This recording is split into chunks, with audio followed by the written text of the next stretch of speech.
gusto lang sana akong ibahaging kwento sa inyo tungkol sa karanasan ng lolo ko. Bali tatay po siya ng mama ko. Hindi po siya umiinom o kaya'y naninigarilyo. At dahil sa masipag naman at hindi niya kinakalimutan yung kanyang mga obligasyon sa kanyang pamilya, kung kaya hinahayaan na lang rin ng lola ko. At palagi naman po itong nananalo. Minsan nga, nang dalhin nila si lolo sa bahay namin sa Maynila, ay sinubukan ito ng papa ko.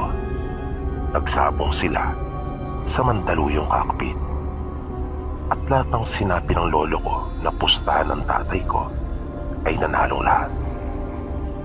Dahil sa may kaibigan po itong malaking tao na ang tawag doon kanila nanay ay Agta.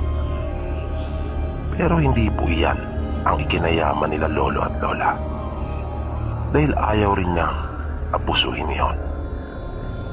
Ang Agta po, sabi ng mama ko, ay isang uri daw po ito ng engkanto. Noon ay minsan na siyang naisama ng lolo ko sa tinatawag na pag-aalay. 7 klase ang inihahanda nilang pagkain sa tuwing gagawin nila ang pag-aalay, na ang bilang ay tag-7 rin. At nung minsan kaming magbakasyon sa probinsya, ay nakita ko pa nga yung ikinukwento sa akin ni mama na pinaglalagyan ng mga pagkain na iyon sa tuwing magbibigay ang lolo ko sa kanyang kaibigan. Isa itong malaking bilao. Pero nung maisama ang mama ko minsan nang mag-alay si lolo, ay hindi niya nakita yung sinasabing kaibigan ng lolo ko. Tanging bakas lang ng mga paa nito ang napansin niya. Si lolo lang ang may kakayahang makakita sa kaibigan nito. At sa tuwing kanya itong kinakausap, ay parang bumubulong lang si lolo, sabi ni mama, na nang minsan niya itong matsyempuhan, ay hindi niya rin maintindihan yung mga sinasabi. Si Lolo Ute ay may kakayahan ding manggamot dahil sa kaibigan niya.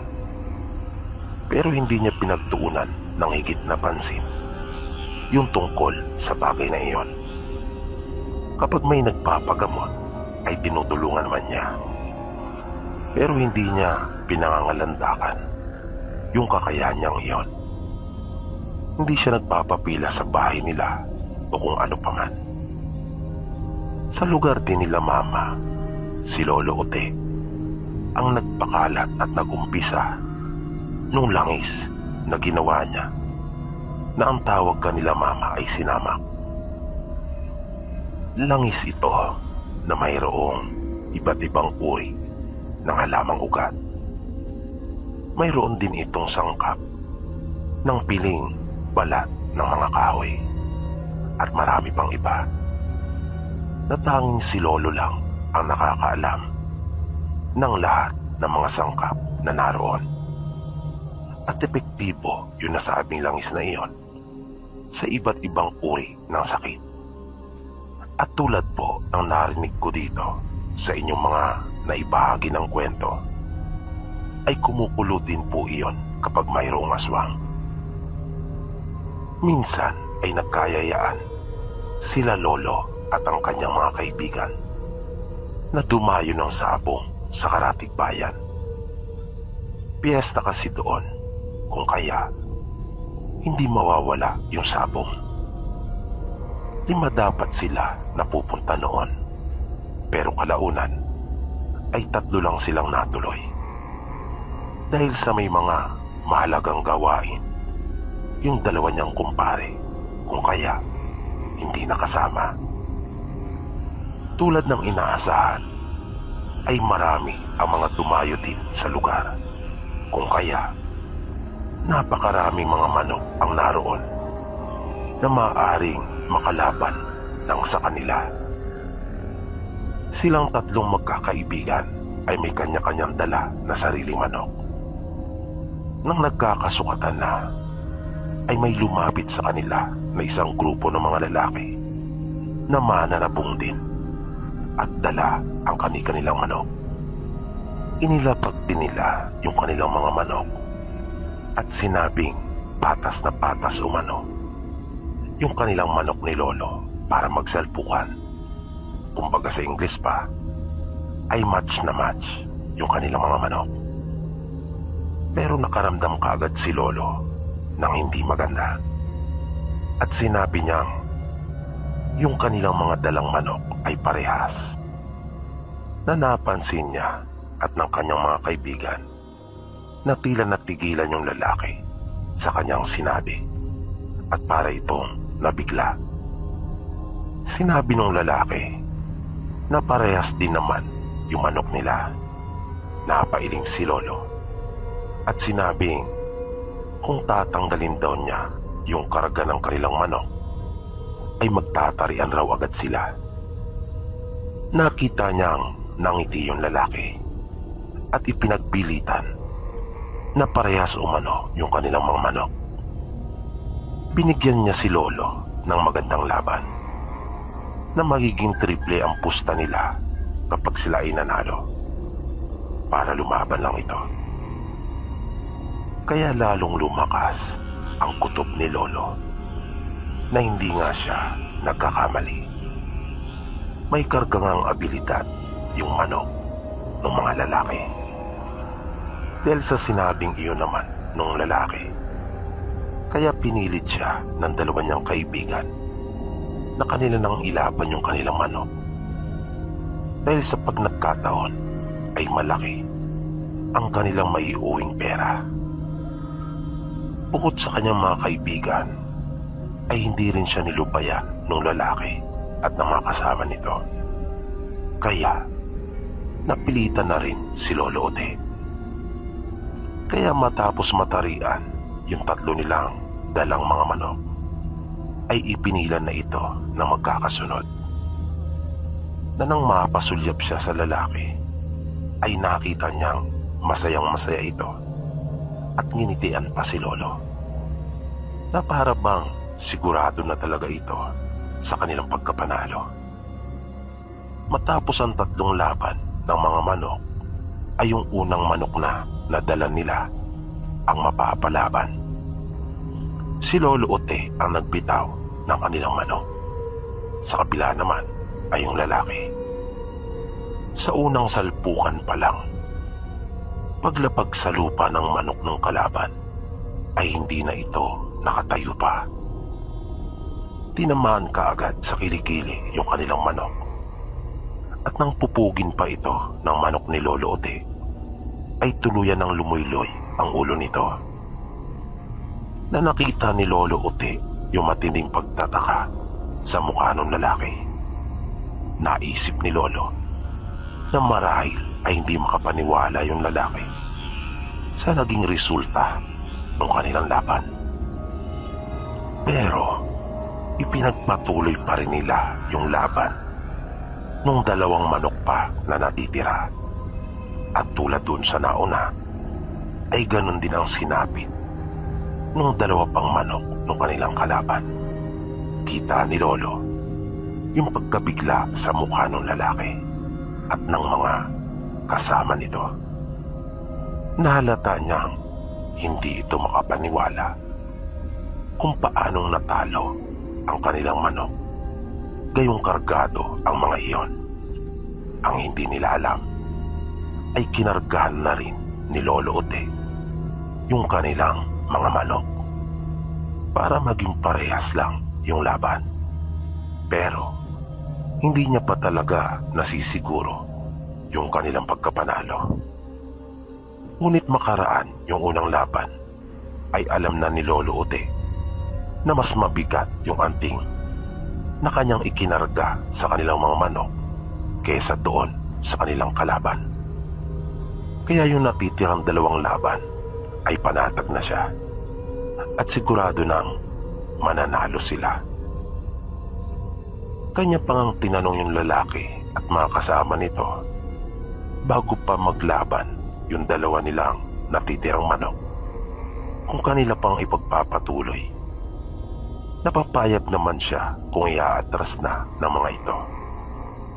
Pero masyado rin bilib yung lalaki sa abilidad na dala, kaya ayon at natalo yung tatlo nilang manok. Pero may dalawa pang manok ang mga ito, nananalo namang pareho matapos yung tatlong laban nila kanila lolo. Matapos na matanggalan na ng balahibo yung kanilang mga bihag, ay umalis na silang magkakaibigan. Pero laking gulat nila lolo nang may tumawag sa kanila at sinabing hintay. Paglingon nila ay nakita nila yung lalaki at mga kasama nito. Bit-bit din yung kanilang dalawang manok, nananalo, pati na rin yung kanilang mga bihag. Binati sila ng mga lalaki sa kanilang pagkakapanalo at niyaya sila na kung maaari ay mag-inuman. Pero dahil sa hindi naman umiinom si lolo, kaya tumanggi ito. Magiliw namang sinabi ng mga lalaki na wala namang problema dahil sa gusto lang daw nilang makipagkaibigan. Mabilis namang sumang-ayon yung dalawang kaibigan ni lolo, pagkat mga manginginom talaga ang mga ito. Noong huli ay wala nang nagawa pa si lolo, at naisip rin niyang mabuti na rin iyon na magkaroon sila ng mga kaibigan sa ibang bayan na katulad nila ay mga sabungero din, at baka makapagpalahian pa sila ng kanilang mga manok. Hindi naman kalayuan yung lugar na kanilang pinuntahan mula doon sa pinagdausan ng tupada. Pero medyo liblib yung lugar at paakyat sa bundok, na hindi naman naging problema iyon para kanila lolo, pagkat ganun din naman yung lugar nila. Nang dumating sila doon, ay agad nang inihanda ng mga lalaki yung lugar kung saan sila magiinuman. Kanila na ring ipinaasikaso yung nabihag nilang mga manok. Ibinibigay nila lolo yung kanilang mga nabihag, pero tumanggi ang mga ito at sinabing hindi daw nila maaatim na kainin yung kanilang alaga. Kung kaya, yung bihag na lang raw nila yung kanilang lulutuin. At iyon nga ang ginawa nilang pulutan. Nang nasa kalagitnaan na sila ng kanilang pag-iinuman, ay may napansin si Lolo Ote. Naramdaman niyang tila uminit yung kanyang hita, kaya naging mapagmatsyag pa siya, dahil alam niyang yung kanyang lana ang siyang uminit na iyon sa kanyang hita na nasa kanyang bulsa. At nang kanya iyong dukutin, nang magpaalam na sandali sa kanilang makaharap, ay nakita niyang kumukulo iyon. Kaya hindi nagustuhan ni Lolo Ote yung sitwasyon na kanilang kinalalagyang magkakaibigan. Pagbalik niya doon sa inuman, ay pasimple niyang binulungan yung mga kaibigan tungkol sa kanyang natuklasan. Nasa lugar sila na pinamumugaran ng mga aswang. Nang igala ni Lolo Ote yung kanyang paningin, ay nakita niyang halos lahat ng tao ay naroon na sa kanila ang atensyon. At unti-unti nang naglalapitan yung iba. Nakinabahan na siya, pagkat tila napapalibutan na sila ng mga ito. Habang nagsasalita yung lalaki, ay pinutol iyon ni Lolo Ote. Sumabat siya at sinabing hindi daw nila maatim na kainin yung alaga nilang manok, pero maaatim ba raw nilang kumain ng tao matapos na tanggapin ang kanilang pakikipagkaibigan. Natameme yung lalaki at natigilan. Nakita nila Lolo na napatayo yung ibang kasama nito na kanilang kaharap sa inuman, pero pinigilan ng lalaki. Napansin din nila yung ibang taong naroon sa kanilang paligid na unti-unti nang nagiging mapalasig yung kanilang mga pagmumuka, na yung iba pa nga ay naglabas na ng kanilang mga itak. Pagkukwento pa ni Lolo sa mama ko, noong mga oras daw na iyon ay naalala niya sila. Pagkatambong akala raw niya ay iyon na ang kanyang katapusan.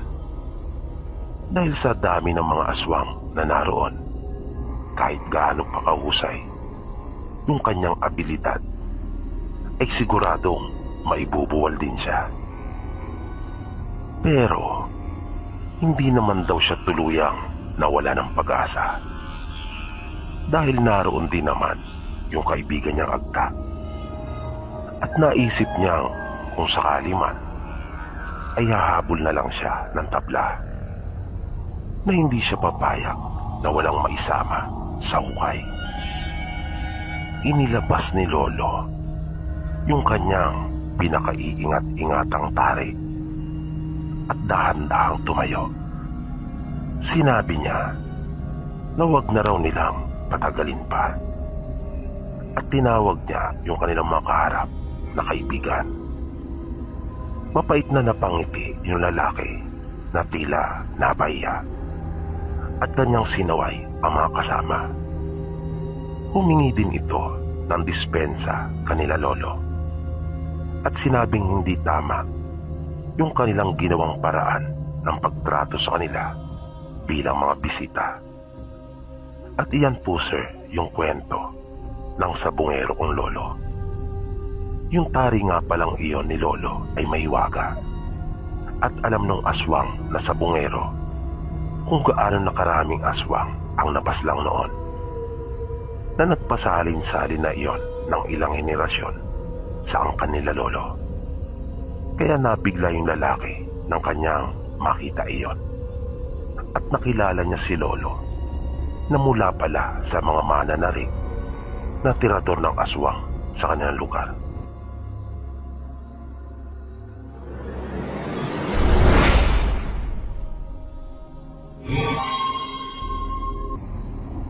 Gusto ko lang po ikwento yung mga naranasan ko sa aming probinsya. Ang una kong karanasan ay naganap nung kasalukuyan pa akong nag-aaral sa elementarya. Sa probinsya po kasi namin ay malayo ang paaralan. Talagang nagtsatsaga kami noon na maglakad araw-araw. Lakad sa pagpasok, tapos ganun din sa pag-uwi. Kapag tag-init ay mas mainam pa para sa amin, dahil sanay naman kami sa init. Mas mahirap para sa amin kapag umuulan, dahil sa maputik ang daan at madulas. Naranasan ko nga noong pumasok ng paaralan na puno ng putik ang aking damit pagkat nadulas ako sa daan. Minsan, nang pauwi na ako galing sa paaralan, ay napagkatuan namin ng kaklase kong si Mina. Naggulatin at takutin yung isa pa naming kamag-aral na si Ruben. Kaya nagmadali kami at nagtago sa gilid ng daan. Medyo padilim na nung mga oras na iyon. At para mas lalo itong magulat at matakot, ay naisipan naming doon ito mismo tambangan sa may malaking puno ng balete na sinasabing mayroong nagpapakita. Makaraan ang ilang minuto naming paghihintay, ay natanaw na namin siyang paparating. Kaya naghanda na kami ni Mina. Nang malapit na ito sa puno ng balete, at tatapat na sa amin, ay bigla na lang naramdaman kong parang namanhid ang buong katawan, na para bang nagtayuan yung aking mga buhok. Kakaiba po talaga yung pakiramdam na iyon, na nang mapalingon ako sa aming likuran, ay tila kami ni Mina ang nagulat sa aming nakita at agad na napatalon sabay takbo. Dahil kitang-kita namin ang isang tao na nasa aming likuran, na walang ulo at nakadamit pari ito nung sinaunang panahon. Pag-uwi ko sa bahay, pagkakita ng nanay ko sa akin, ay agad ako nitong tinanong kung ano raw ba ang nangyari sa akin at kung bakit putlang-putla ako. Sinabi ko sa kanya na aming nakita yung sinasabing pare na pugot ang ulo doon sa may balete. Bago kami maghapunan no gabing iyon, ay talaga namang inapoy na ako ng lagnat. Dahil na rin siguro sa matinding takot na aking naramdaman. Ang sunod ko namang naranasan ay nung makakita ako ng isang pares ng paa na katulad sa kalabaw. Yung paaralan kasi namin ay yari lang sa pawid, na yung ibabang bahagi ay kawayan na ipinakong palang. Kaya kapag may naglalakad sa gilid noon, ay makikita mong talaga. Malapit na kami noong magtanghalian. Tinatapos na lang namin yung ipinapakopya sa pisara, nang mapasulyap ako sa aking gilid, nang makita ko yung pares ng paa.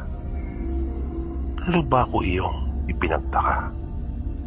Pagkat bakit dalawa lang ang inaasahan ko na makita, kung iyon man ay hayop, di sinsanay dalawang pares na mga paa. Kung kaya, kinilabutan ako. Tinawag ko pa nga noon ang pansin ni Mina at aking itinuro sa kanya yung nakita. Pero bigla na lang iyong nawala. Ngunit sigurado ako sa aking sarili na totoo ang nakita ko, na hindi iyon isang guni-guni lang. Kinahapunan, nung papauwi na kami, ay nararamdaman kong parang may sumusunod sa amin ni Mina.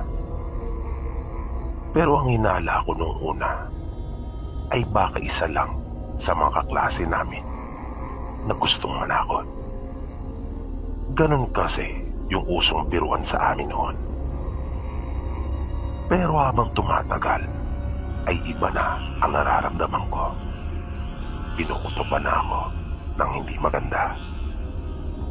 At muli kong naramdaman na parang nagtayuan yung aking mga buhok. Kinilabutan ako. Di nagtagal, ay napatunayan ko na hindi nga isang guni-guni yung nakita ko doon sa aming paaralan. Dahil muli kong nakita sa may gilid namin yung pares ng paa na iyon na katulad sa kalabaw. At napasigaw na kami kapwa ni Mina nang makita naming hinawi nito yung makapal na halaman at bumungat sa amin yung itsura ng nilalang. Mayroon itong katawan ng tulad sa tao, pero ulo na ang kagaya sa kabayo. Na mali pala ako nang isipin kong paa iyon ng kalabaw. Dahil isa pala iyong tikbalang, sabi ng mga magulang ko. Napatakbo kami ni Mina noon sa sobrang takot. Pero hindi naman kami na sinundan pa ng tikbalang. Dahil siguradong madali niya kaming maaabutan. Sabi ng tatay ko, nang akin iyong ikwento sa kanya, ay hindi naman nananakit ang mga ito. Mga mapagbiro lang, buting araw, at hindi kami nito iniligaw. Ang huling karanasan po na aking ibabahagi ay nung minsan akong sumama doon sa aming taniman. Wala kaming pasok noon sa paaralan, kaya naisipan kong sumama sa aking mga magulang. Habang yung iba ko namang kapatid ang siyang naiwan sa aming bahay. Nagbaon na kami noon ng aming pananghalian. Dahil malayo sa bahay yung aming taniman. Nung padilim na nung araw na iyon, habang naghahanda na ang mga magulang ko upang umuwi, ay naroon naman ako sa labas nung aming kubong pahingahan o yung tinatawag sa amin na payag. Nang makakita ako ng isang burador. Yan po ang tawag sa amin ng saranggola. Sa tuwa ko, dahil bihira akong makakita noon, ay tinawag ko pa sila nanay at tatay na gusto kong ipakita yung saranggola na nasa itaas ng payag namin. Si tatay lang ang lumabas noon dahil abala pa si nanay. Na nagulat pa ako nang pagtingala ni tatay ay sinabi niya sa aking pumasok na kaagad sa kubo na may pag-aalala sa boses niya. At nang makapasok na ako ay sinabi niyang hindi umano saranggola yung aking nakita, kundi isang wakwak. Iyan po yung tawag at uri ng aswang na mayroon sa amin. Nakita kong kinuha na kaagad ni tatay yung kanyang itak at hinugot iyon mula sa lalagyan nito. Ang problema ay walang pintuan yung payag na iyon, kaya nakaramdam ako ng matinding takot. Naisip ko kasi na baka pasukin kami ng aswang. At di nga nagtagal ay nakarinig kami na mayroong dumapo na parang isang malaking ibon doon sa may puno na malapit sa aming payag. Sumigaw kaagad ang tatay ko noon at sinabing hindi kami natatakot sa kanya. Binalaan din ito ni tatay at sinabihang subukan lang umano nito pumasok nang malaman niya at makita ang hinahanap. Kasabay ng pagsigaw na yun ni tatay, ay naririnig naming patuloy lang itong humuhuni sa labas. Pero sa kabilang direksyon ang gagaling yung tunog. Nang iniisip namin ay dapat dun sa puno kung saan yun tumapo. Pero sabi ni tatay ay mapanlin lang daw talaga ang mga ito. Maya-maya ay isang malakas na tunog ang aming narinig. Nahalata mong mayroong tumalon. Kaya naisip naming nanaog na iyon at wala na doon sa may puno. At nakarinig kami ng isang malakas at nakakakilabot na pag-atungal ng katulad sa isang mabangis na hayop. Nabigla iyong nasundan ng mga ingay na mayahalin tulad sa dalawang malalaking hayop na nag-aaway. At nang silipin namin iyon, ay nakita kong muli yung pares ng mga paa. At nang iangat ko yung aking pagkakatitig doon, ay hindi nga ako nagkamali. Naroon yung tikbalang. At nasaksihan namin kung paano sila magpambuno ng wakwak na nagsitalsikan at umangat sa hangin yung mga alikabok. Hindi kami makapaniwala ng mga magulang ko na makakasaksi kami ng ganong uri ng tagpo. Hindi nagtagal yung sagupaan na iyon na napakabilis ng mga pangyayari. Sa isang iglap ay naglaho yung aswang na parang bula at hindi kinaya yung lakas ng tikbalang. Simula po noon ay lagi ko nang nararamdaman yung tikbalang na umaali-aligid sa akin. Wala naman akong lakas ng loob na harapin dahil natatakot pa rin ako. Hinayaan ko lang siya. Tutal naman ay wala naman itong ginagawang masama sa akin. Minsan ay nararamdaman ko pa nga na nagpapapansin din ito. Naggumagawa ng iba't ibang kaparaanan upang makapagparamdam. Natigil lang iyon nung magpa-Maynila na ako. Nung nasa Maynila ako, kapag may pagkakataon na aking nakakausap ang mga magulang, ay tinatanong ko sila kung nagpaparamdam pa ba yung tikbalang. Sabi nila sa akin ay hindi na.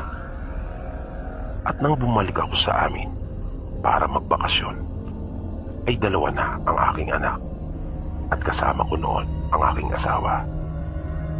Hindi ko na nga ito naramdaman pa. Kaya napapaisip ako pagka minsan kung nasaan na kaya ito o kung buhay pa. Kahit paano po kasi ay nakakamiss din at naaalala ko siya, lalong-lalo na nung ginawa niyang pagtatanggol sa amin nung gabing iyon nang puntiryahin kami ng wakwak.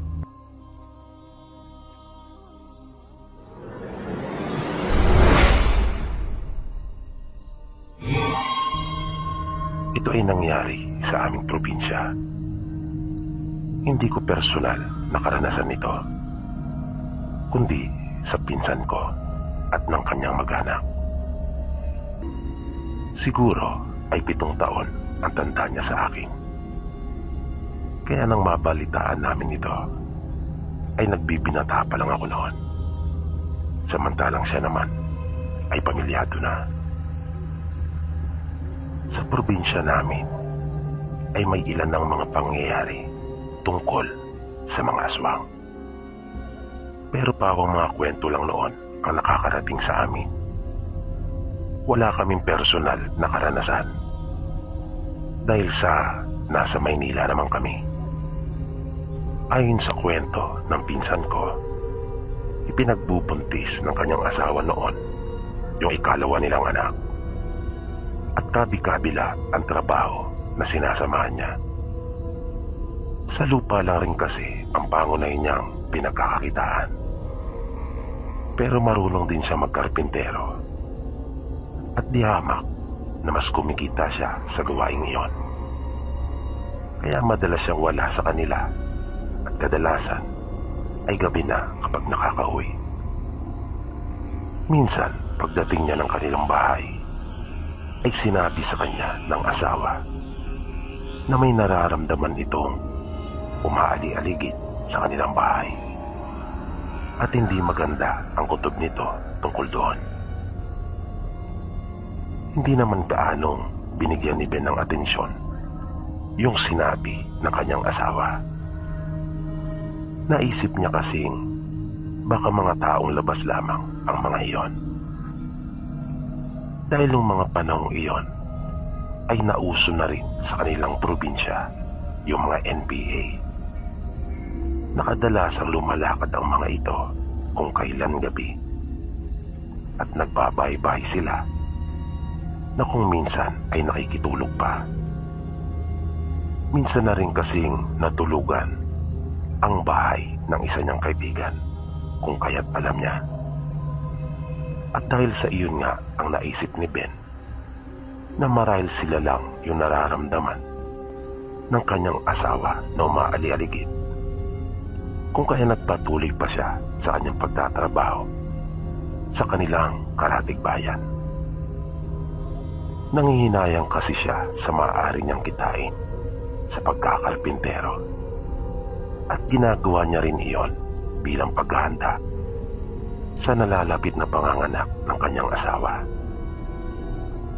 Lumipas pa ang ilang gabi at nagpatuloy din yung sinasabi ng kanyang asawa na umaali-aligid sa kanilang bahay. Kaya kinausap siya ng kanyang asawa na kung maaari ay doon na muna sila sa kanyang mga magulang. Hindi naman pumayag si Ben dahil may sama siya ng loob sa mga ito. Kaya sinabi niyang hindi na muna siya magtatrabaho. Tutal naman daw ay may naipon na sila kahit paano. Naisip rin niyang mas mahalaga para sa kanya ang kanyang mag-ina. Ang pangalawa nilang anak kasi noon ay mag-4 na taon pa lang. Kaya walang makatulong ang kanyang asawa at naisip niyang mahihirapan talaga ito kung walang kasama sa bahay. Isang gabi, nung nagpapahinga na sila, ay nakita niyang napasenyas ang asawa niya sa kanya na ipinapahiwatig nito na nariyan na yung sinasabi niyang umaali-aligid sa kanilang bahay. Kaya napakunot noon naman itong si Ben dahil sa wala naman siyang nararamdaman o di kaya ay naririnig. Pero pinagtiwalaan niya yung sinabi ng kanyang asawa. Hinugot niya yung itak na kanyang itinabi sa gilid ng dingding. Simula kasi nung magsumbong ang kanyang asawa ay inilagay na niya ang kanyang itak sa loob ng kanilang kwarto.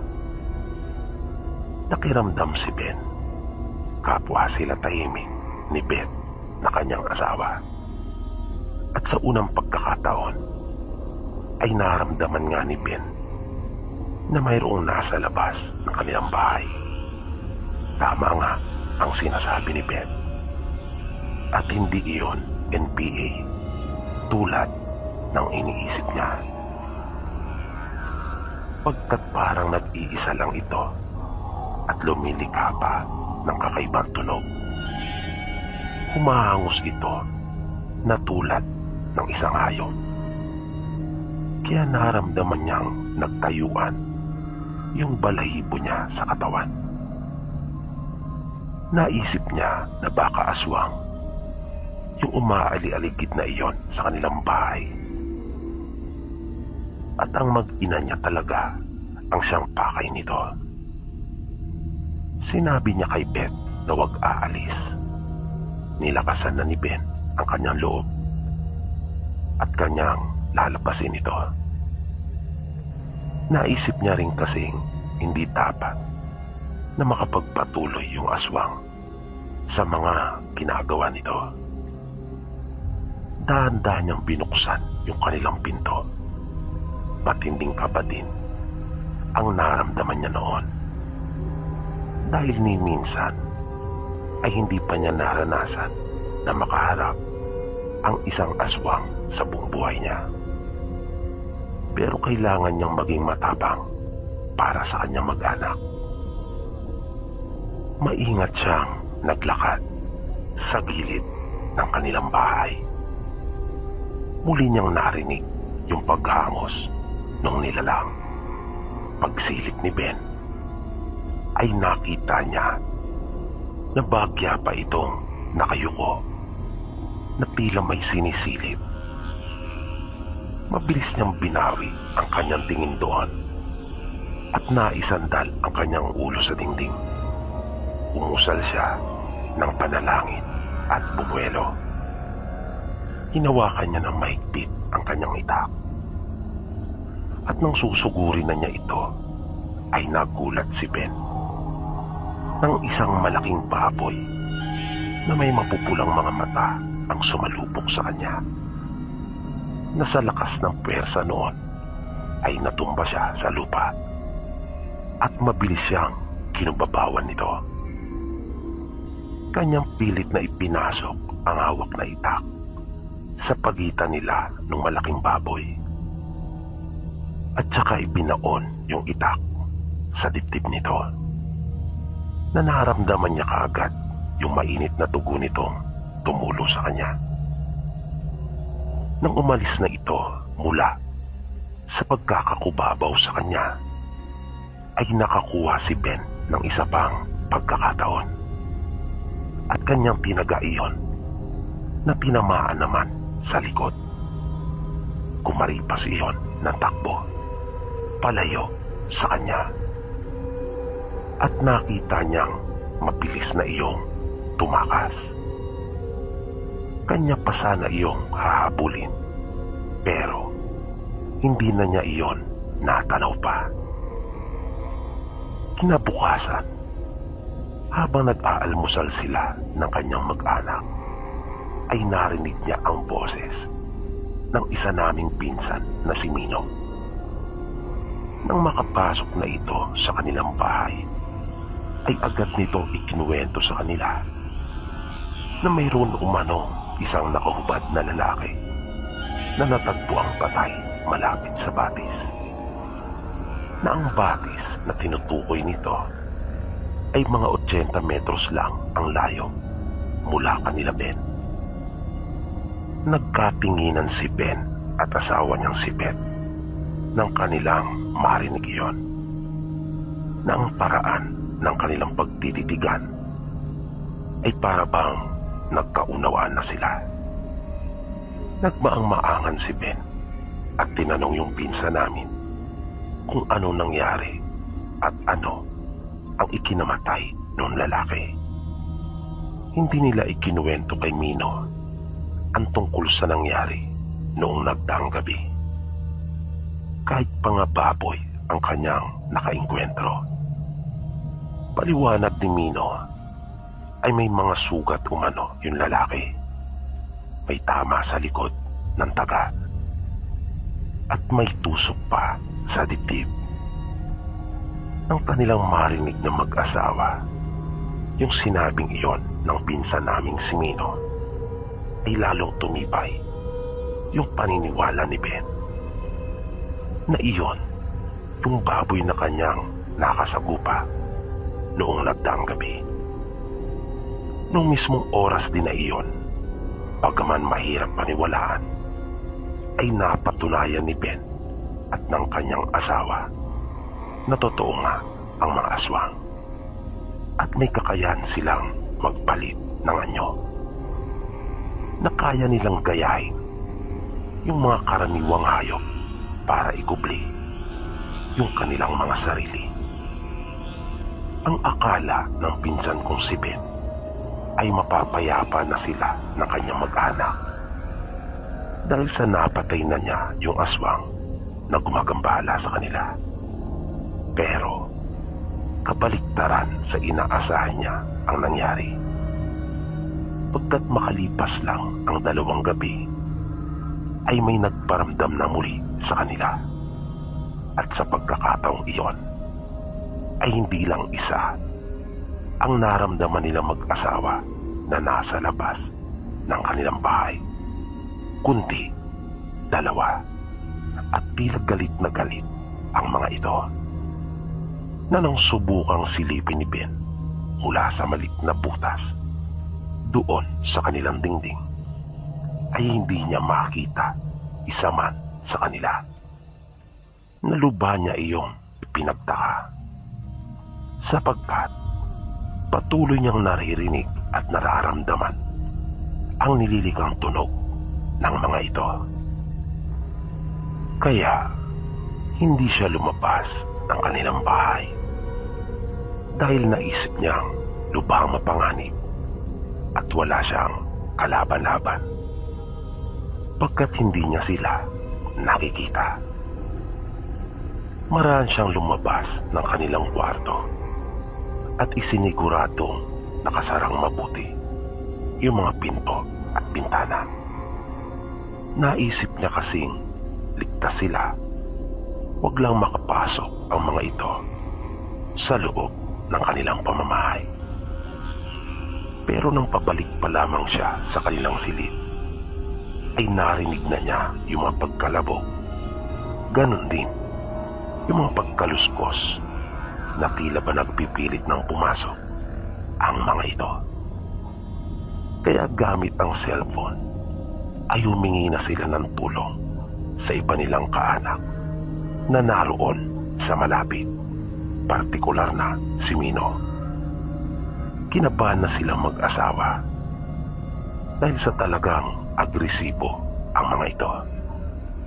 Kung minsan ay kanilang nararamdamang mayroong nasa bubong, kung minsan naman ay sunod-sunod na pagkalabog ang naririnig nila sa kanilang pintuan. Nung huli ay narinig na nilang may bahagi na ng kanilang dingding ang natuklap.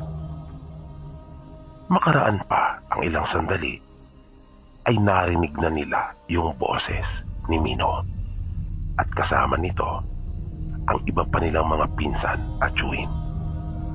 Nasabi pa nila pagpasok nila ng bakuran ay may biglang lumipad na dalawang malalaking ibon. Nang mag-usisa sila Mino kanila Ben ay hindi pa rin siya umamin.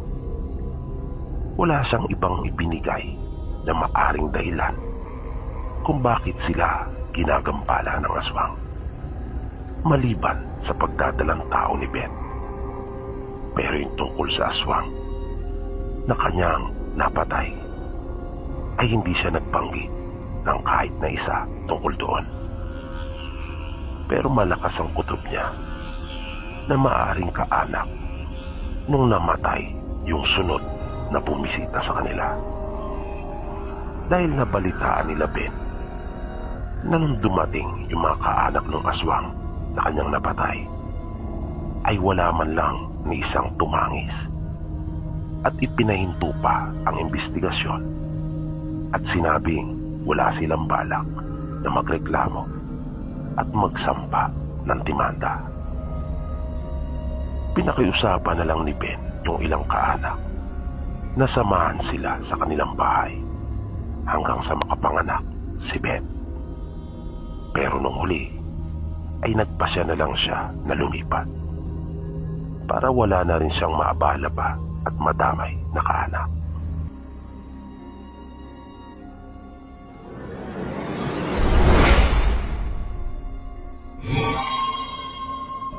Nangyari po ito nung nag-aaral pa ako sa kolehiyo, dekada 90. Sa isang state university ako nag-aaral noong mga panahong iyon. Nasa second year ako nang maimbitahan ng dati kong kaklase sa elementary na doon din nag-aaral sa isang meeting. Madalas kasi kami noong magkita sa labas ng school, doon sa may isang tindahan tuwing ROTC namin. Sa pangungulit niya sa akin ay pinagbigyan ko siya. Yung napapabalita ngayon tungkol sa mga NPA ay totoo po yan. Dati pa ay alam na namin na may mga NPA sa loob ng campus na siyang nagre-recruit. Napasali ako noon sa isang kilalang political group sa aming paaralan. Tulad nung kaklase ko dati sa elementarya, ay naging aktivista din ako sa madaling salita. Kapag mga ganong edad kasi, akala mo ay marami ka nang nalalaman. Pero ang katunayan ay madali ka pa rin mapaniwala sa mga bagay na hindi naman pala totoo. Maganda lang pakinggan yung mga sinasabi nila sa salita, pero pagdating sa gawa ay kabaliktaran ang makikita mo. At sa totoo lang, napansin ko rin na hindi iyon ang solusyon para mabago ang sistema dito sa ating bansa. Para sa akin, hanggat nariyan yung mga mapagsamantalang mayayaman at politiko, mananatiling lugmok ang bansa natin.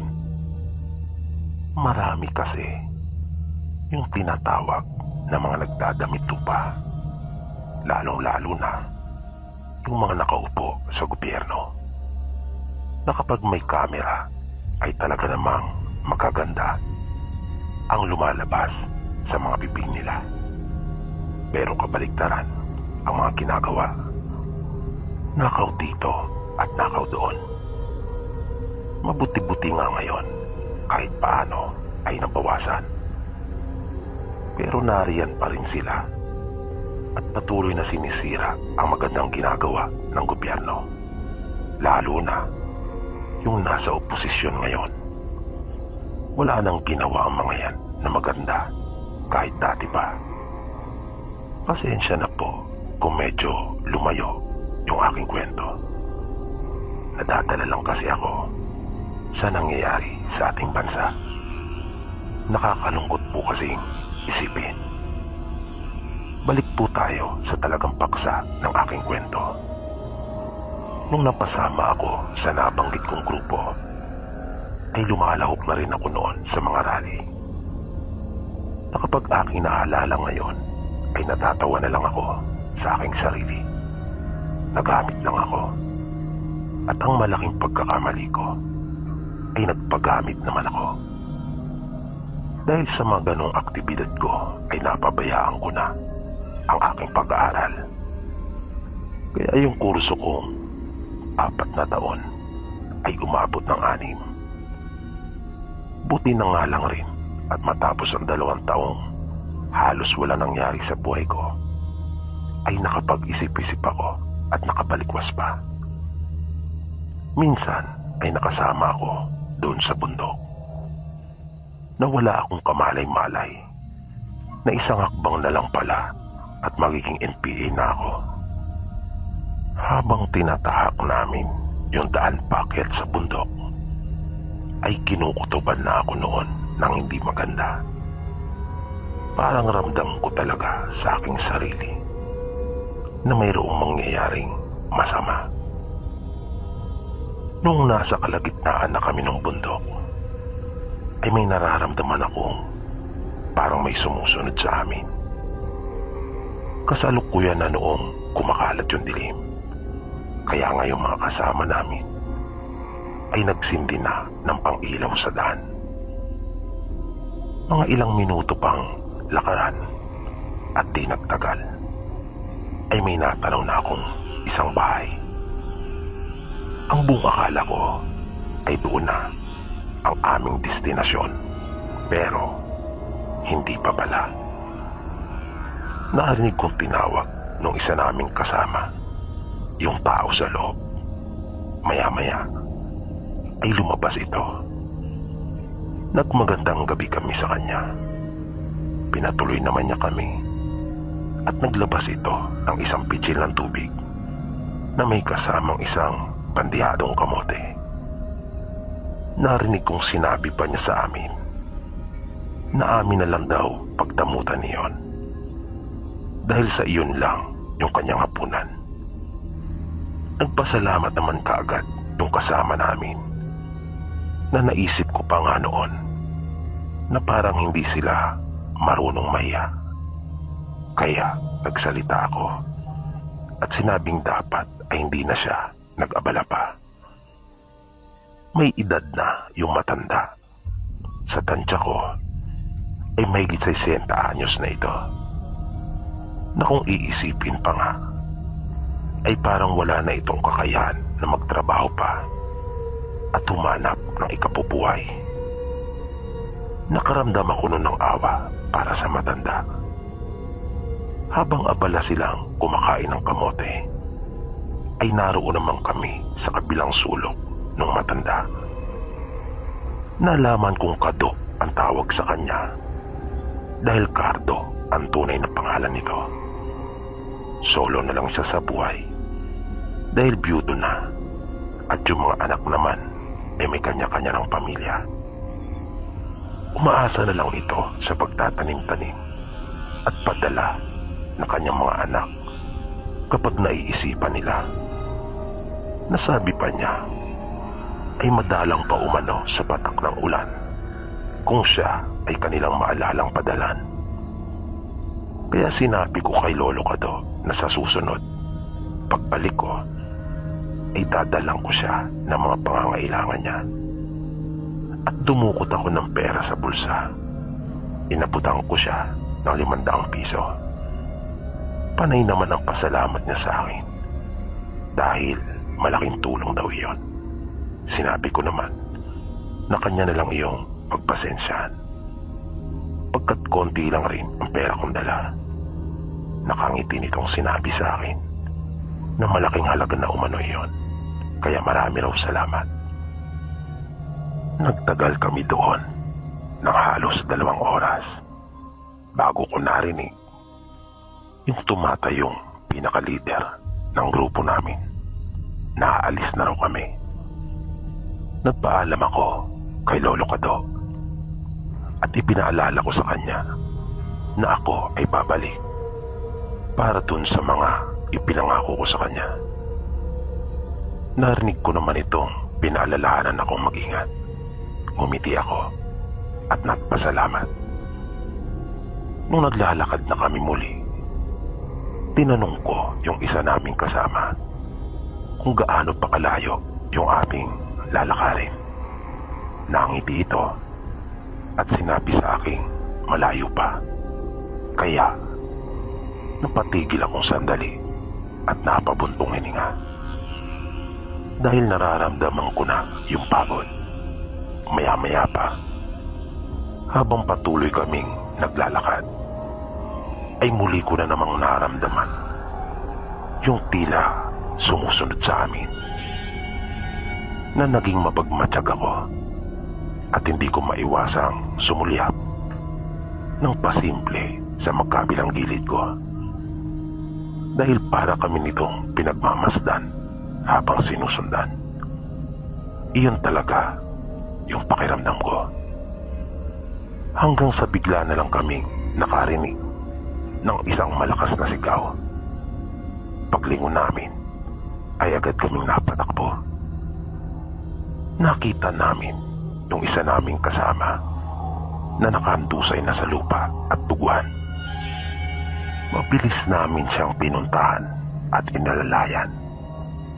Ang sabi niya ay parang may kung anong puwersa ang humatak sa kanya at nahulog siya sa may gilid ng daan na siguro ang taas ay kulang-kulang 10 talampakan. Napansin ko kaagad yung malaking hiwa niya sa braso. Nasa halip na maawa at mag-alala, yung tumatayong leader ng grupo ay narinig kong tumawa pa ito at sinabing dala lang daw ng gutom yung kanyang mga sinasabi, na para sa kanya yung sugat na nasa braso ng kasama naming nahulog ay bunga lang ng kanyang pagkatumba at pagkahulog. Nasabi pa niya ay baka sumabit sa mga matutulis na sanga o kaya naman ay matatalim na bato. Pero para sa akin ay iba talaga yung hinala ko at pinaniniwalaan ko ito ng kanyang sabihin na bigla na lang siyang parang hinatak. Dahil hindi naman mahirap yung daan para matumba ka o kaya ay madulas at mahulog doon sa gilid ng daan. Isa pa ay may hawak pa itong pangilaw.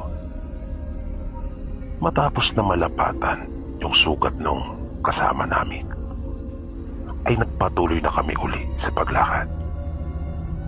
Hindi pa rin nawawala yung takot na nararamdaman ko. Ngunit hindi ako sigurado kung ano yung may gawa noon sa kasama namin. Ang nasa isip ko talaga noong mga oras na iyon ay isang mabangis na hayop. Isang hayop na maaring hindi pangkaraniwan. Iyon ang nasa isip ko. Pero hindi nagtagal ay naging malinaw na sa akin ang lahat. Dahil nakita namin sa unahan ang isang malaking baboy ramo at 2 malalaking aso. na naglalaway pa ang mga ito. Nung mga oras na iyon, ay hindi ko pa talaga inakala na aswang ang mga iyon. Dahil sa walang-wala talaga sa isip ko ang tungkol sa mga aswang. Dahil sa ako nga ay skeptikal pagdating sa mga ganong paniniwala. At dahil na rin sa taglay kong kritikal na pag-iisip na hindi talaga ako naniniwala sa mga aswang noon. Kaya medyo nakahinga pa nga ako ng maluwag dahil sa karaniwang hayop lang pala ang may gawa noon sa aming kasama, na hindi tulad sa una kong naisip na baka mapangis na uri ng hayop at hindi pangkaraniwan. Ang pagkakaintindi ko, malamang ay sinuwag siya ng malaking baboy ramo.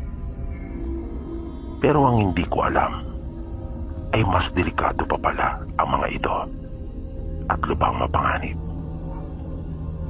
Na nang may maramdaman kaming parang may mga nakasunod sa amin, ay agad kaming napalingon.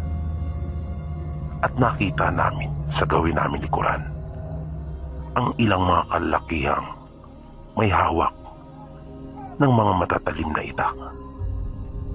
Medyo naguluhan ako ng mga oras na iyon. Para bang hindi kaagad na iproseso ng utak ko kung ano pa yung nangyayari ng mga sandaling iyon. Nawala talaga akong ideya sa kung ano yung kinakarap namin nung puntong iyon. Nakakatakot yung kanilang mga itsura. Animoy mga nakadroga na parang mga wala sa katinuan. At may napansin akong ipinagkakatulad nilang lahat. Mga nangingitim yung palibot ng kanilang mga mapupulong mata. Totoo po yan. Iyan ang una kong napansin sa mga lalaking nakita ko noong mga oras na iyon. At parang ang bilis ng kanilang paghinga. Nakita kong bumunot ng baril yung isang kasama namin at mabilis na pinutukan yung mga lalaki. Dahil nakita naming iniangat na nung isa yung kanyang hawak na itak. Napakabilis ng mga pangyayari na nakapagtatakang nang mapatingin ako doon sa mga hayop ay pasugod na rin ang mga ito sa amin. Sa tindi ng aking pagkataranta ay napatakbo ako at agad na napatalon sa gilid ng daan. Di ko na alintana pa kung gaano yung kataas o kung ano yung aking babagsakan. Basta ayokong makatay doon. Natakot talaga ako sa mga hawak nilang itak. Sa kabutihang palad ay hindi naman pala masyadong mataas iyon. At bigla na lang akong nagulat nang mayroong humawak sa akin. Paglingon ko ay nakita ko si Lolo Kado. Sinenyasan niya ako at sinabing huwag maingay. Halos silahin niya ako palayo doon. Narinig ko na lang yung nakakakilabot ng mga tinig ng pagsigaw ng mga kasama ko, na kahit hindi ko pa nakikita ay malinaw sa akin yung malagim na sinabit nila. Mga sigaw iyon ng palagoy na kapag iyong narinig ay ramdam mo yung sakit at takot. Grabing kaba yung naramdaman ko. Naisip ko kasi paano kung kanila kaming masundan. Sa kabutihang palad naman ay nasabit namin yung bahay ni Lolo Kado ng ligtas. At nalaman ko mula sa kanya na hindi mga pangkaraniwan yung mga hayop at taong aking nakita, kundi mga aswang. At siguradong wala umanong ititira ang mga iyon. Kaya mapalad daw ako dahil sa mabuti akong tao na nagpakita umano ako ng tunay na pagmamalasakit at pagmamahal sa kapwa, na napaisip ako sa mga sinabing iyon ni Lolo Kado. Dagdag pa niya, wag na raw akong umasa pa na may mabubuhay sa mga kasama ko. Kahit alam kong ligtas na ako ng mga oras na iyon, ay nararamdaman ko pa rin yung pangangatal ng aking katawan. Nang sumunod na araw, maaga pa, ay sinamahan niya akong bumaba ng bundok. Didiretso raw siya sa bayan upang mamili gamit ang ibinigay kong pera. Tinandaan kong mabuti yung aming mga dinaanan dahil tutuparin ko pa rin yung pangako ko kay Lolo Kado. Bago kami naghiwalay ng kanya na akong pasakayin, ay muli akong nagpasalamat sa kanya pagkat utang ko ang aking buhay kay Lolo Kado. Ngumiti lang ito at sinabing huwag akong magbago, na aking ipagpatuloy yung kabutihan sa aking puso. Yung pangyayaring iyon kailanman ay hindi napabalita, kahit ano pang hanap ang gawin ko. Naisip kong kung sabagay, paano naman mapapabalita iyon? Kayong wala namang ibang naroon nung maganap yung nakakakilapot na pangyayaring iyon, maliban sa amin ni Lolo Kado at nung mga aswang. Pero sigurado akong may mga magulang at asawa na naghahanap sa kanilang kaanak na hindi na nakabalik pa sa kanila. Makalipas ang ilang buwan, ay nagkaroon ako ng pagkakataon na muling bisitahin si Lolo Kado sa bahay nito. Hindi naman ako nahihirapan na tuntuning muli iyon dahil sa halos wala namang ipinagbago. May saya akong naramdaman habang papalapit sa kubo ni Lolo Kado. Nakita kong nakabukas ang pinto. Naisip kong siguradong magugulat siya kapag kanya akong nakita. Pero ako ang nagulat nang bumungad sa akin yung mga lalaking nakita ko nung gabi mangyari yon sa amin. At kaharap ni Lolo Kado ang mga ito doon sa kanyang mesa.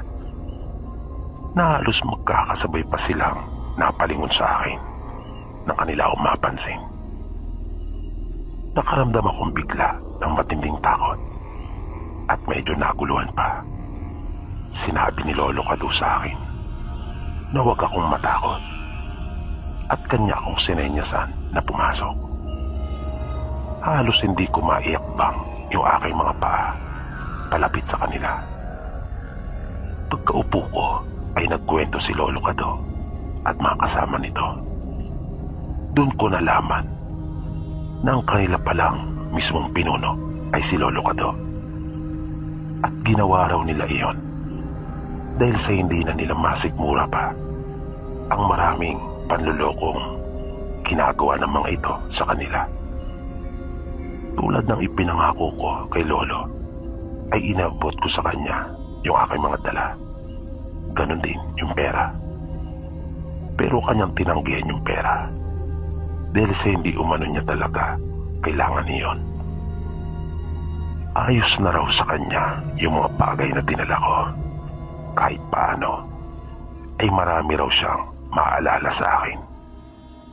Na nakangiti ito habang sinasabi sa akin iyon. Sa totoo lang, noong mga sandaling iyon, ay natatakot pa rin ako na baka ako naman ang kainin nila. Pero sinigurado naman sa akin ni Lolo Kado na hindi nila magagawa yon sa isang katulad ko. At kaya pala niya nasabi na hindi niya kailangan yung pera ay dahil sa mayaman pala talaga sila kung tutusin. Sapagkat na kanya akong isama sa kanyang silid at ipakita niya sa akin yung isang baol na hinugot niya mula sa ilalim ng papak na kanyang tinutulugan. Ay nakakita ako sa unang pagkakataon sa buong buhay ko ng mga gintong barya at bala ng ginto na kanya pa akong binigyan ng isang gold coin. Kaya lang sa kasamang palad ay aking naiwala iyon.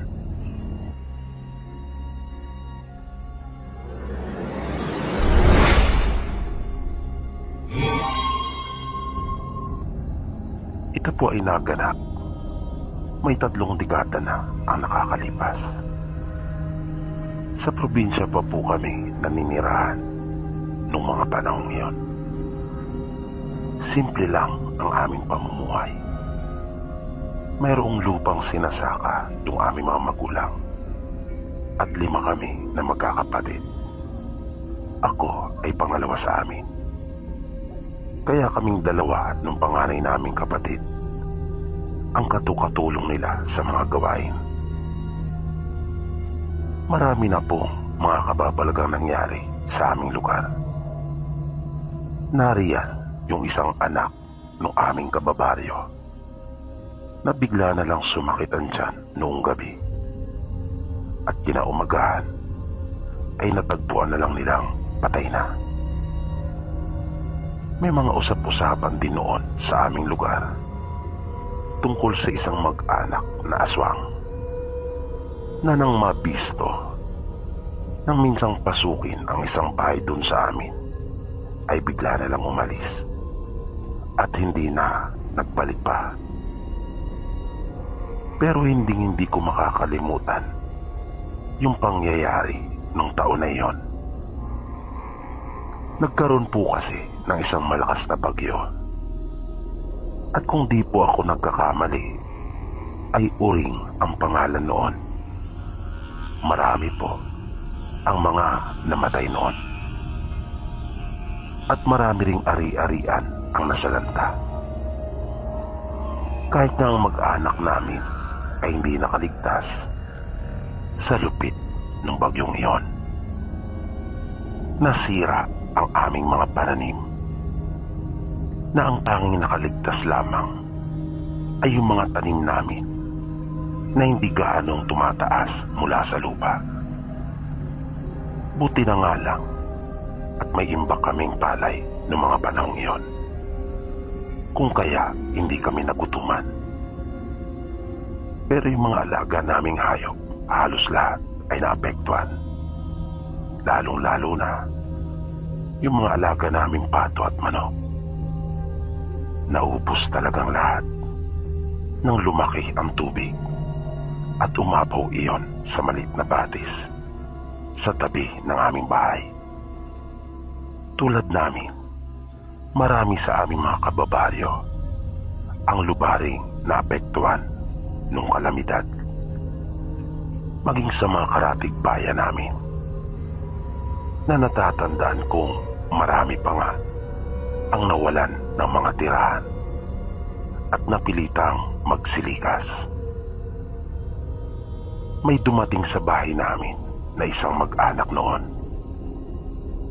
Nakiusap sila kay tatay na kung maaari daw silang makituloy sa amin pagkat nasira yung kanilang bahay at wala silang anumang naisalba. At dahil sa kagustuhan ng aming tatay na makatulong, kung kaya agad naman silang pinatuloy. Inilagay kasi ni tatay yung kanyang sarili sa kanilang sitwasyon, kaya hindi naging mahirap para sa kanya na pagbigyan ang mag-anak na iyon upang kupkupin ng ilang araw. Pero ang hindi namin alam na yung ipinakitang kabutihan na iyon ni tatay para sa kanyang kapwa ang siya pa palang magdadala sa amin sa kapamakan. Doon sila pinatuloy ni tatay sa aming imbakan dahil sa hindi rin naman kalakihan ang aming bahay. Kapag kakain na ay amin na lang silang sinasabihan, pero hindi naman sumasabay sa pagkain ang mga ito. Ang totoo, ni minsan ay hindi sila kumain doon sa amin. Kaya nagtaka kami nila kuya kung saan sila kumukuha ng pagkain. Sinabi ni tatay na nagpaalam daw ang mga ito sa kanya na kung maaari ay kukuha na lang sila sa mga natitira naming mga pananim. Pero ang isa pang ipinagtataka ko, kahit isang beses ay hindi ko rin nakitang umusok yung kamalig bilang palatandaan at katunayan na nagluto sila. Isang gabi, habang nagpapahinga na kaming magkakapatid, ay bigla na lang akong nagising dahil sa narinig kong nakakakilabot na paghangos. Isa iyong tinig na tila humihingal. Kaya ginising ko si kuya para magkasama naming tingnan kung ano iyon. Pero sa halip na bigyan pansin yung aking mga sinabi, ay bumalik ito sa pagtulog. Pero naging makulit ako at muli ko siyang ginising. Sinabi kong kanyang pakinggan na mabuti yung tinig na aking naririnig. Nang ituon niya ang kanyang pansin doon, ay napabangon na kagad ito. At nabakas ko kaagad sa kanyang mukha yung matinding pag-aalala. Sinabi niya sa aking mayroong aswang, na nang aking marinig iyon ay talaga namang kinilabutan ako. Madali niyang kinapa yung posporo at sinindihan yung lampara, na nang magliwanag iyon ay pareho kaming napasigaw dahil sa matinding pagkagulat. Nang makita namin ang isang aswang na naroon na sa may bintana, mabilis kaming lumabas ng kwarto habang patuloy pa rin na sumisigaw at ginigising ang iba pa naming mga kasama sa bahay. Dumiretso kami sa may hapagkainan kung saan naroon yung haligi na pinagsasabitan ng mga itak. Mabilis kaming dumampot ng tag-isa ng kuya ko. At nang pabalik na kami sa silid, ay amin ang nakasalubong sila nanay at tatay. Pero nagtaka naman ako kung bakit ni isa sa mag-anak na nakituloy sa amin ay walang nagpunta para makiusyoso man lang. At nagimbal kami nang pagpasok namin sa silid ay wala na yung isa naming kapatid na siyang kasama naming matulog doon. Mabilis kaming lumabas ng bahay para hanapin ito, pero hindi talaga namin makita. At tuluyan na kaming nanlumo nang malaman naming wala na rin yung mag-anak sa maliit na kubo. Nakinabahan na ako ng todo, pero pilit ko pa rin sinasabi sa aking sarili na sana ay hindi totoo kung ano man yung masamang kutob ko. Pero inabutan na kami ng umaga sa kapahanap, ay hindi na talaga namin ito natagpuan pa. Nanunguli ay talagang tinanggap na lang namin sa aming mga sarili na wala na yung aming kapatid. Nagbalik sa alaala ko yung sandali na nakita namin ni kuya yung aswang sa may bintana.